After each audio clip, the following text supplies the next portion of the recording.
tough feeling coming back in here by yourself and just must win. Desperate. Yeah, I think it's our best hockey when we're desperate. So big game, game 6, and we're happy that it's in our barn. Well, boys, here we are. We knew this was not going to be an easy series, and now we got to win out. We got to win Friday night at home, and then we got to go back to Dallas and win another one. We knew this was going to be a gritty series, but my goodness, is there a lot to talk about every single game. We're going to get into everything right now. Let's go. It was not a fun night to be a Minnesota Wild fan. I continued to watch the game. I did not change the channel. I stayed on it. I think a lot of people did. You just needed to see where it was going to go. And I think I stayed on it because I can never give up on this team. And I hope nobody else does. I know that they could have came back from 4-0 in the third period. They can do anything. This team is very talented. They need to find ways to let Caprice Off loose, get Boldy loose, things like that. So I think they're going to do that game 6 and game 7, but we're going to get into everything. I just want to start out with one quick thank you to everybody who's been watching our videos lately. We've been getting thousands and thousands of views, and we appreciate it.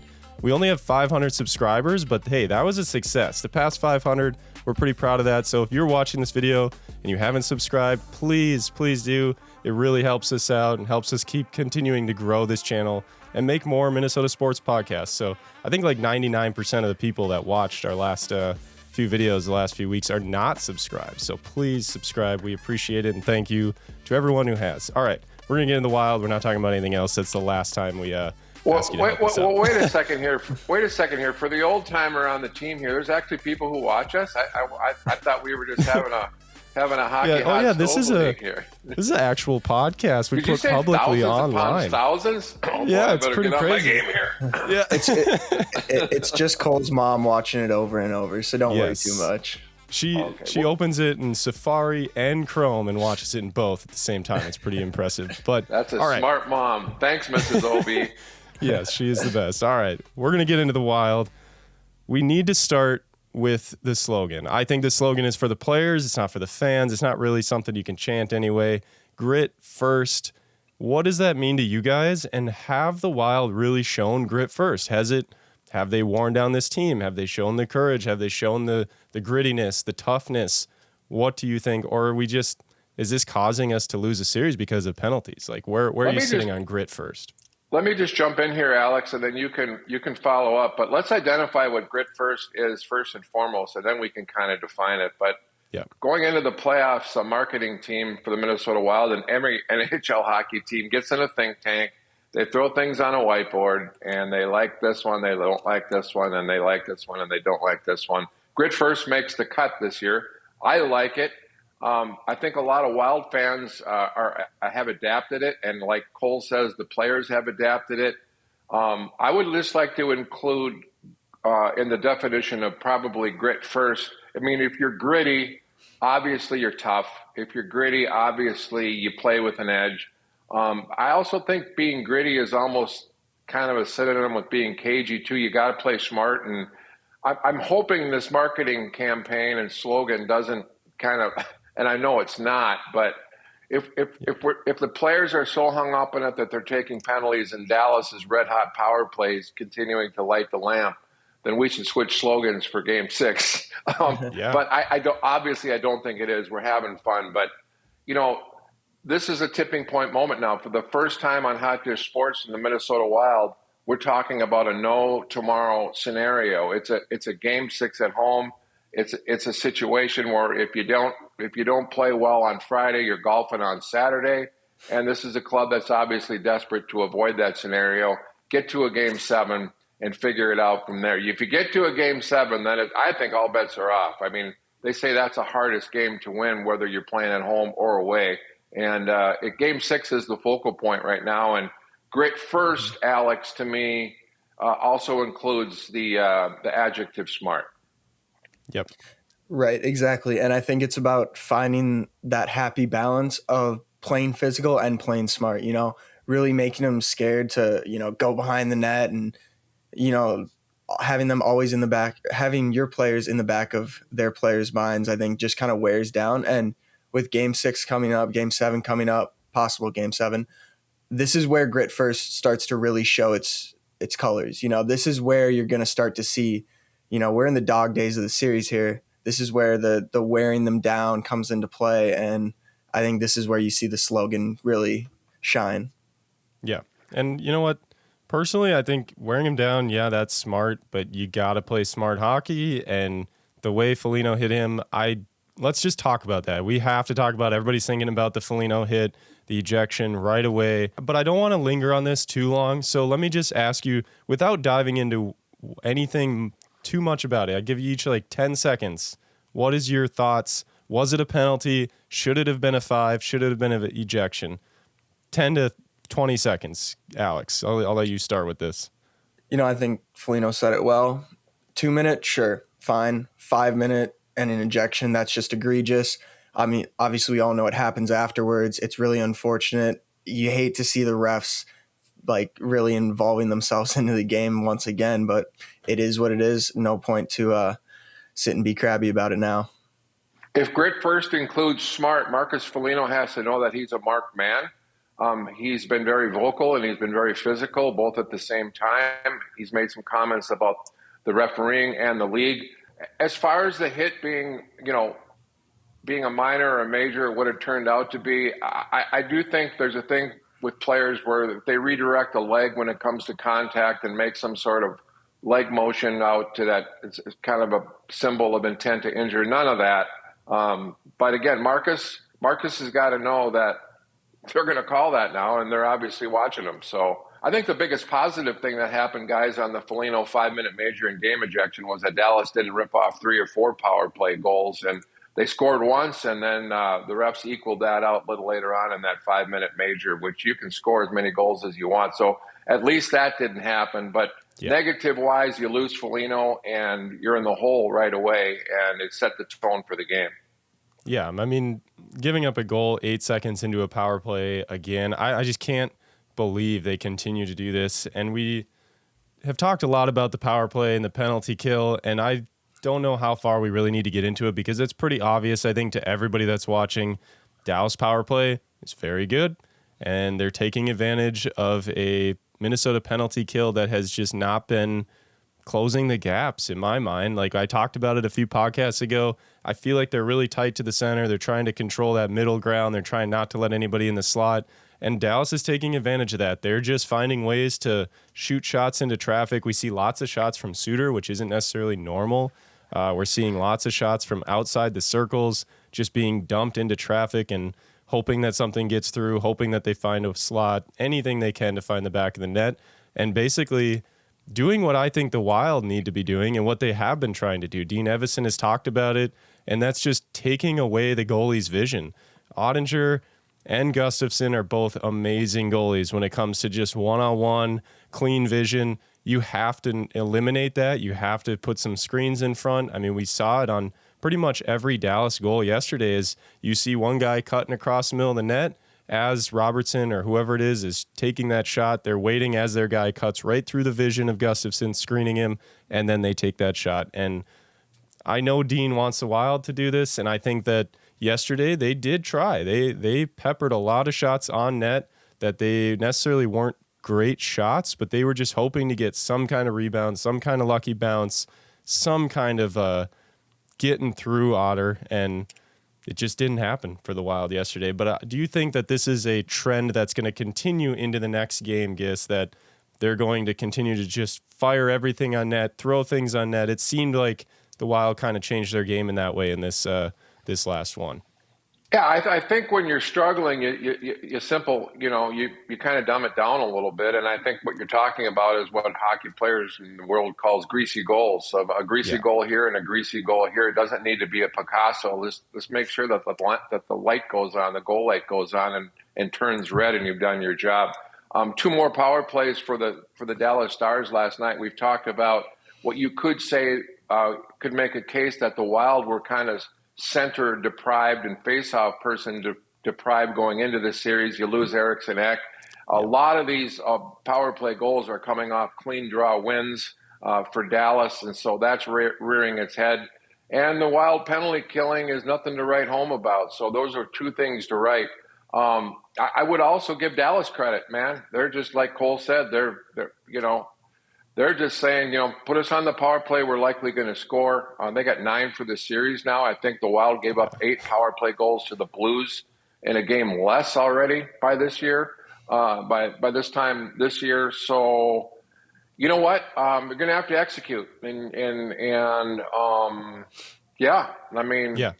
No, yeah, you're right. They have to execute. That's a good word for it. And, you just mentioned it too. Another spot that they really have to execute is the faceoffs. I mean, I'm yelling at my TV being like, do they even practice taking a faceoff? I know Eric Sinek is our faceoff guy. He's amazing. But, man, I feel like every faceoff, even if somebody on the Wild is able to somehow pull that puck back, they jump forward and they still pull it back. So even I think the stats are a little bit wrong because some of the faceoffs that we win, in the end, they end up winning because they still find a way to gather the puck. And I'm just getting tired of the faceoffs. It's all about puck possession. It's all about puck possession for sure. So, Alex? And same with getting in the zone. Alex, have you noticed as they come in the zone, I mean, the Wild are not controlling the puck in the zone as well as the Stars. And that's definitely been an issue in gaining the zone. Yeah, the gaining the zone, I felt like, especially last game, it just felt very weak, and we never really felt like we were getting set up in their offensive zone. It felt like the only time we really could set up camp was when we were on the power play, and I mean, that's just not a recipe for success. You have to be able to set up those plays in the offensive zone. That's where goals happen, and I mean, it shows when you get shut out. And guys, let's face it, the players themselves want to correct exactly what we're talking about, exactly what Minnesota Wild hockey fans are talking about. And at some point some of our now that I know that there's thousands and thousands of people watching, some of our friends from Dallas have, you guys could give us some credit and let's do. Dallas has got a system going right now, and they have a recipe for success that the Wild have just not been able to crack. The Wild need to crack the Da Vinci Code. Otherwise, they're going to be talking about the Ben Hogan code here by the weekend. Yeah. Well, I mean, speaking of cracking the code, it feels like one of the codes that we cracked is getting breakaways. Somehow the Wild continue to find ways where the Dallas D just doesn't drop back off the blue line quick enough. And we saw it with Sam Steele. We saw it with Nyquist yesterday, but yet 0 shots on goal. I mean, we get the breakaway, but those goals have got to find a way to not only hit the net, they just have to do something. Sam Steele did the exact same move that he did in the last game, which was kind of disappointing. I mean, it's tough. I know it's not easy on a breakaway. You're moving full speed, but if we keep getting breakaways and not scoring, that is going to impact us big time. But we got to keep finding a way around their D, right? Right, and when you're continuously given golden scoring opportunities over and over and you just can't capitalize, that's just not a recipe for success whatsoever. Yep. And as long as I'm tipping my cap to Dallas, let's talk about Oettinger because, he's been a part of shutting down. He stopped Foligno 2 or 3 times on the same breakaway a game ago. It's two officially. It seemed like it could have been 3 or 4. I think Sammy Steele got a little stick on his puck from the ensuing defenseman last night on his final effort. Actually, but you have to bury, though. You do have to bury. You have to bury. The next thing I really wanted to talk about was Suter and Kaprizov again. I mean, it just seems like it continues. I see Suter all over Kaprizov. I see Kaprizov even going at Suter. Is this impacting the series? Like, this is my big question is I feel like Foligno's trying to be the guy that's impacting the series and getting in their heads mentally from a Stars perspective or from a Wild to a Stars perspective. But Suter is he getting in Kaprizov's head? Is that the issue, or is he getting in the whole team's head? Because every game, it seems like Suter and Kaprizov are somehow nose to nose, and they're not equal players. It is not like seeing McDavid and Matthews getting nose to nose. I'll take a stab at this one first, Alex, and try to do it not in as long fashion as I usually do. But are we all falling into the kind of this hocus pocus of organized chaos and bad officiating and Suter on Kaprizov? Is Kaprizov buying into it? The players are talking about it. The fans are talking about it. The media is talking about it. Plainly said, it's time to put up or shut up here, and the series dictates that now. But I definitely think there's a reason, there's a method to the madness of Dallas. I think they're trying to throw organized chaos at primetime players like Kaprizov. I think Boldy's probably been rattled by it, and as it turns out, the more everybody talks about it, the more it becomes a reality. So we've wasted a lot of time and energy, got a lot of feedback, good and bad, about talking about officials here. So maybe we're just as guilty about buying into the organized chaos that Dallas is intending here as anybody. But for sure, it's become the theme in the series, and for sure, I think it's had outcomes good for the Dallas Stars and bad for the Minnesota Wild. And I think whether or not you believe that it's affecting the series, I mean, Boldy and Kaprizov together have one goal all series. I mean, it was a tip. And it was like they have not been producing at the level that we expect them and need them to be producing. And I mean, it's hard not to look at those exterior things and think that has no effect on it. Yeah. So are you telling me that my pick to click last night with Kirill Kaprizov is now in third place out of 3, or what are you saying here, Alex? I mean, he had some good looks, though. But yeah, Alex is right. He's not finishing. So let's talk about that, because that has been something that I think has been building and building. And now that we're this many games in, I think it's a record for Kaprizov in the season. Not like a record, but the longest streak on the season that he's gone without a point. And that's 4 games now. I don't think he even went 3 games without a point on the entire season. So that's rough. So what are you going to do? They're collapsing on Kaprizov. They're putting 2 guys on him. Every time he gets the puck, they are not allowing him any space.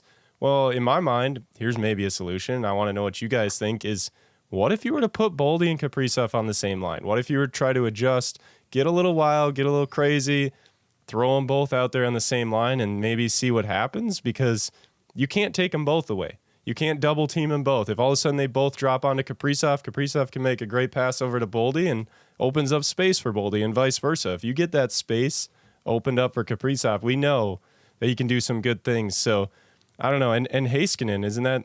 I saw a stat during the game. They said that Heiskanen is all over Kaprizov. What do you guys think? Do they need to put somebody out there to handle Heiskanen? Do they need to switch up the lines? What is the solution in your mind, knowing that Kaprizov and Boldy need to get loose? What would you do? Well, first of all, I think it's pretty dangerous now with the do or die situation to be too much line tinkering. I mean, maybe there's some spot duty with the scenarios of what you just spoke of. I think we speak out of frustration. Fact of the matter is, Dallas could sit around and say, we lost Joe Pavelski very early in game 1, and we found ways to win. Kirill Kaprizov and Matt Boldy have not been magical at all in the goal and point situations, and the Wild are losing. But there are ways to win without Kaprizov and Boldy if you're going to get that secondary scoring.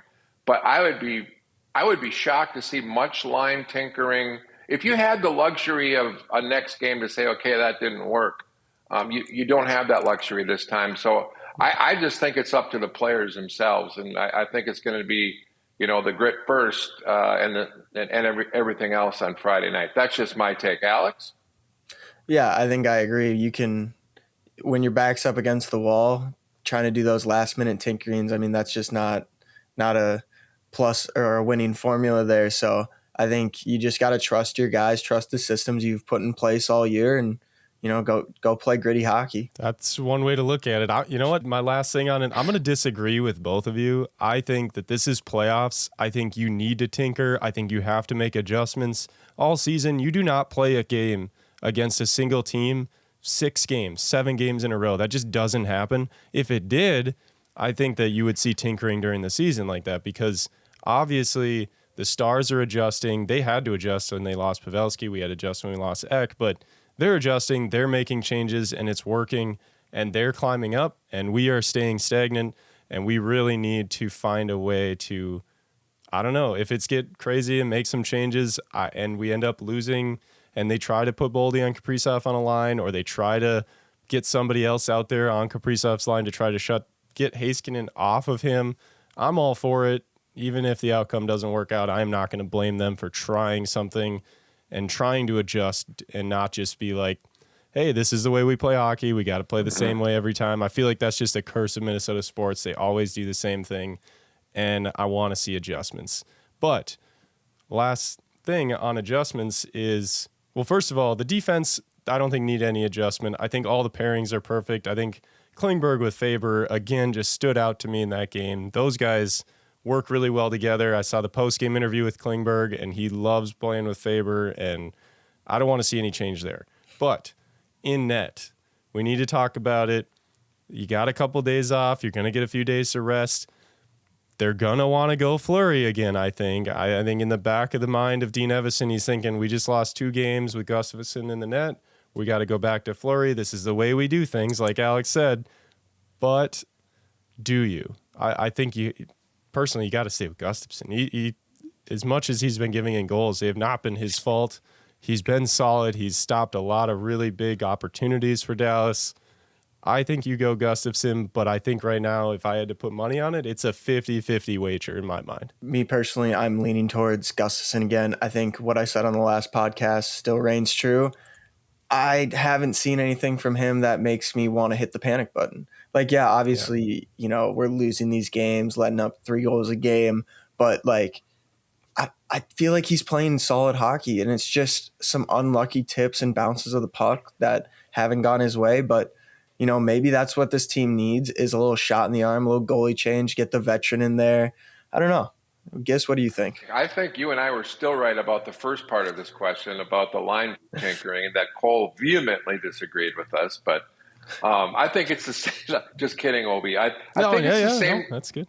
I think it's the same criteria, guys. I think it's too late to say there's not a big enough sample size for Marc Andre in this series to play him in a game 6 based on me. I'm with Alex. Like, what I've seen, yes, they've lost a couple in a row now with Gus, but you don't have the next game to say, boy, we were wrong about Fleury there, because, you know, we thought going back to 3-4 games was a good place to do it. I think it's Gus the Bus all the way in game 6, and it should be. Yeah, no, that's a good call, because I think if you do go Fleury and something doesn't go right and you fall in that game, they're going to just the fans are going to pile blame on Evison. They're going to pile blame on Fleury. Everyone's going to be looking at that. Even from the start of the game, when you first see him in the net, they're going to go, oh no, we should have Gus in there. Every time they score, they're going to say we should have had Gustafsson in there. But, you know, if they change the lines up, I don't think anyone's going to be sitting here going, man, I wish they didn't put Boldy and Kaprizov on a line together. What a disappointment was. So you're right. That's my thought behind it. But yes, all right. It sounds like we're all in the same boat. They should go Gustafsson. We hope they go Gustafsson. He has been solid. Perhaps the bigger question is if it's a gritty win for Minnesota, like a 5-4 or a 4-3 on Friday night, is a Marc Andre an option for a game 7 when you've got a Hall of Famer and a Stanley Cup champion, between the pipes for you in a one game take series all?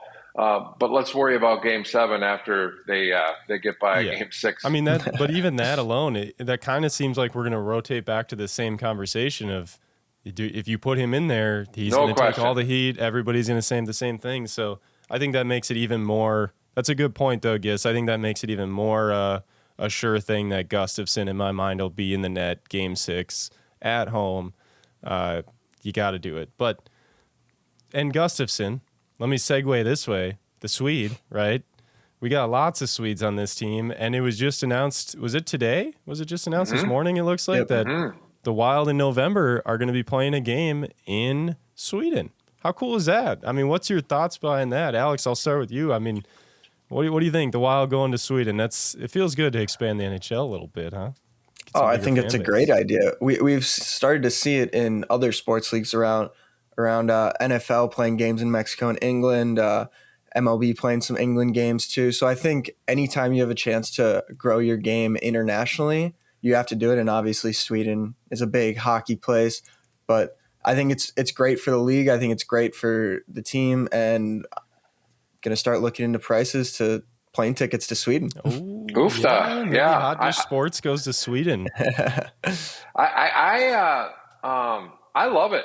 And hey, hockey is more than the NFL or the NBA or Major League Baseball. Not Major League Baseball, but is more of an international sport than most of them. And reasons to play in Europe, if a third of your team is European, is great for the game. It's great for hockey fans globally. And I think what's happening here is the league has taken a look at, like the Alex said, like teams playing in London and Mexico. But you've got the Ottawa Senators, the Detroit Red Wings.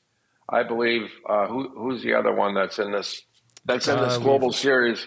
We got the Toronto, Red Wings, the Senators, the Toronto and the Maple Leafs. Yes, and Yeah, we're going to be and the playing Wild. against the Senators and the Maple Leafs. Yeah, so you have a couple Canadian teams. You got an original 6 Detroit Red Wing team, and you got a Minnesota Wild. And Minnesota, the land of the Swedes, anyways. Trust me, I married one. My mother-in-law is 100% Swedish. She's the one who's going to want to go. So, but anyways, I think it's great. I think it's fantastic, and it'll be much more fantastic if the Wild are going over there in November of next season. At least having said they've got through a couple rounds of the playoffs in the season prior. So it gets us back to the task at hand here. Yeah, and it feels like the Wild were a team that were obviously selected not only for our heritage that we have here in Minnesota being very much Swedish, but the team itself. They've got Gustafsson, Eriksson Ek, and Jesper Wallstedt. Will we see Gustafsson or Jesper Wallstedt in net? Well, you got to go 1-2 next year, obviously. I think you got to give them both a game. And obviously Wallsted's going to be. They'll have plenty of interpreters, that's for sure. And whether how many of the Swedish rentals make it like Sundqvist or Johansson remains to be seen. But for sure, Minnesota would be the team that goes to Sweden. I mean, maybe this is a way when we start signing guys in the offseason, some Swedes, and we say, hey, maybe give us a little bit of a discount here because you're going to get to go play back in Sweden and you're going to make some new fans. You can get some new sponsorships maybe that way through your agent. I don't know. Maybe this will be a bonus for the Wild. I think this is all anything we can do to help grow the sport of hockey and grow the Minnesota Wild fan base. We're all for it, and that's what we're trying to do here on the podcast. We appreciate everybody that's been subscribing lately and watching our videos. If you are not subscribed and you made it this far in the video, please subscribe. I'm sure you'll like all of our other content. And even when the Wild season is over at the end of the Stanley Cup, hopefully, we will be covering the Vikings, the Twins, the Timberwolves, who unfortunately fell yesterday. But hey, the Twins, we got to be talking about them pretty soon too, because they ended up beating the Yankees in a series. They didn't even sweep the series yet. They still have another game, but they've now won 2 out of 3. And this is the first time that the Twins have won a series against the Yankees since May 10th of 2001. And to put that in perspective, Alex was born in 2001. So my goodness, that is a long time to not have a series victory. We split with the Yankees also this year, so it's looking good for the Twins. So we will be covering the Twins. We'll be covering the Vikings. You know it. We'll be back to the Wild every time we get a chance. We love talking about the Wild. But please subscribe, follow us on Twitter, and hey, whatever you can do to support us, we appreciate it. Thank you all so much. And until next time, go Wild. Grit first.